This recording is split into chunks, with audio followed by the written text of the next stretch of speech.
The 100 languages is the idea that children have many, many different ways of communicating.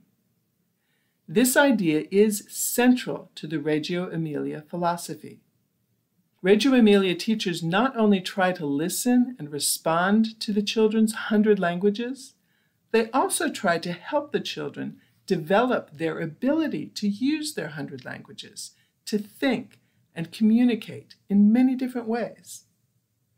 Of course, helping children develop their language skills is a central aspect of traditional schooling methods. There's typically a major focus on being able to speak, read, and write in the child's native language, and sometimes a focus on learning foreign languages as well. There are also typically many courses and lessons in the creative arts that use language to communicate powerful feelings and ideas, such as fiction, poetry, and drama. Mathematics is also considered a core subject, in part because it provides a powerful and concise language for expressing ideas that are basic to science, engineering, architecture, economics, and other important areas of knowledge. Reggio Emilia goes beyond this traditional approach in two ways.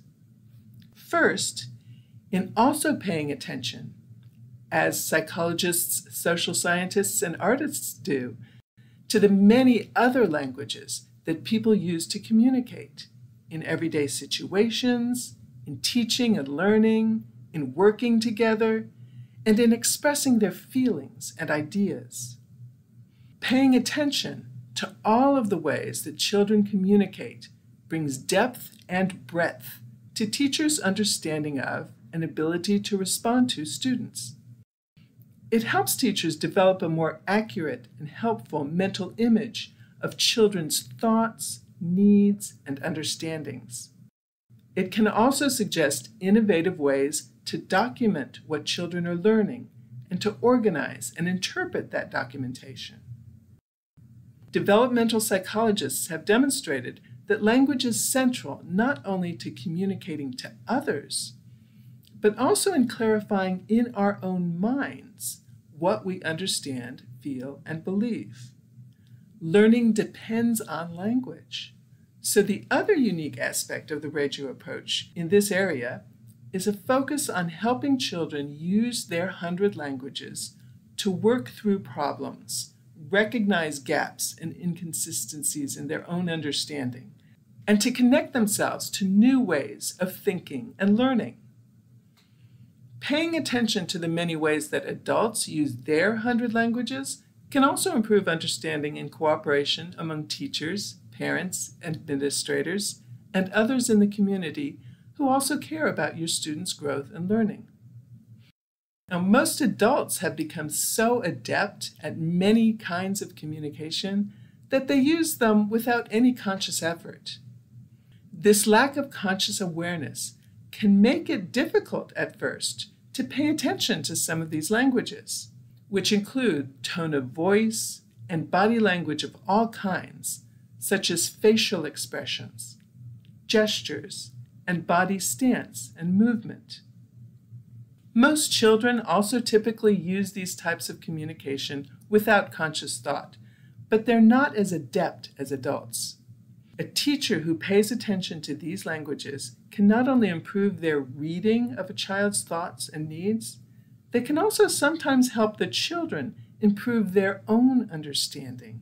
For example, by drawing their attention to examples of body language that reveal feelings, which may help the children to think and wonder about their own feelings and the feelings of others, as well as helping to improve their communication skills.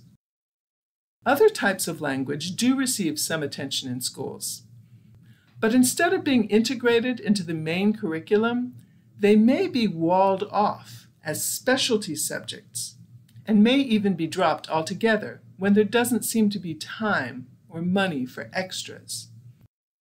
These include musical languages, such as rhythm, melody, harmony, and dance, visual languages, such as drawing, painting, photography, and sculpture, dramatic languages that are not written or oral, such as puppetry, mime, and dramatic gesture, and the languages expressed through new media, such as audio and video recording and graphic design. Languages, symbol systems, and codes that are integral to specific disciplines, such as music notations, blueprints, computer codes, hieroglyphs, and various types of maps, graphs, and ciphers, may be taught in advanced courses. But many students are only shown how to read such languages, not given the opportunity to adopt, adapt, and use them freely to explore, express, and understand what they're learning.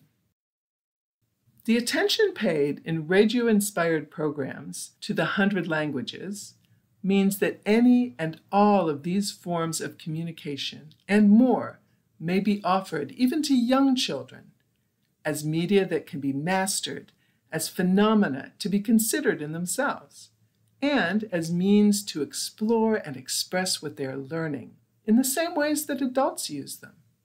For example, drawing things in detail has long been recognized in the natural sciences as a way not only to communicate what a scientist has noticed, but also as a way to ensure that such details are actually noticed and recorded.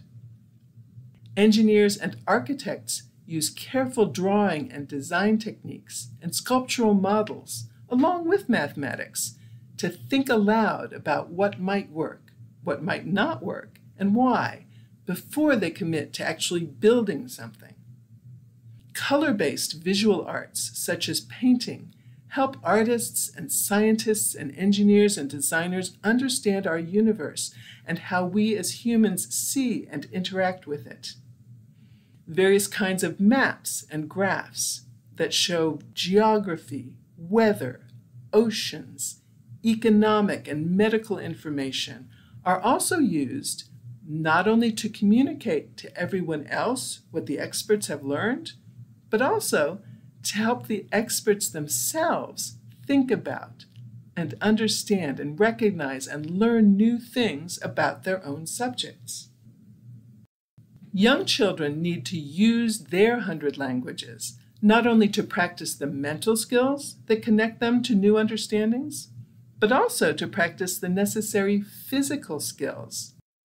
Many adults shy away from practicing the musical and visual arts, for example, simply because they've not developed and practiced the motor skills that are involved in drawing, painting, sculpting, singing, dancing, or playing a musical instrument.